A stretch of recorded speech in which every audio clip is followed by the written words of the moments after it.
The perfect heart. One day a young man was standing in the middle of the town proclaiming that he had the most beautiful heart in the whole valley. A large crowd gathered and they all admired his heart for it was perfect. There was not a mark or a flaw in it. Yes, they all agreed it truly was the most beautiful heart they had ever seen. The young man was very proud and boasted more loudly about his beautiful heart.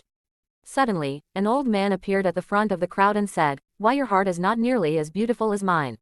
The crowd and the young man looked at the old man's heart. It was beating strongly, but full of scars. It had places where pieces had been removed and other pieces put in, but they didn't fit quite right and there were several jagged edges.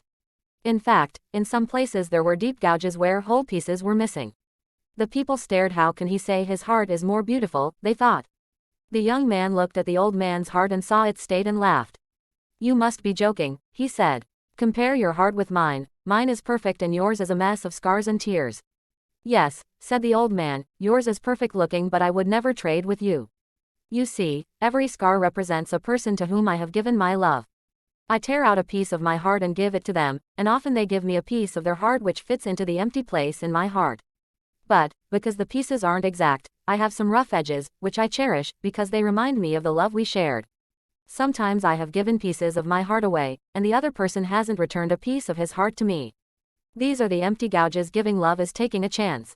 Although these gouges are painful, they stay open, reminding me of the love I have for these people. I hope someday they may return and fill the space I have waiting.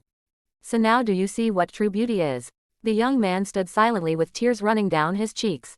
He walked up to the old man, reached into his perfect young and beautiful heart, and ripped a piece out. He offered it to the old man with trembling hands.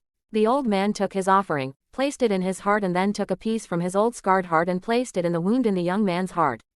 It fit, but not perfectly, as there were some jagged edges. The young man looked at his heart, not perfect anymore but more beautiful than ever, since love from the old man's heart flowed into his. They embraced and walked away side by side. How sad it must be to go through life with a whole heart. The perfect heart.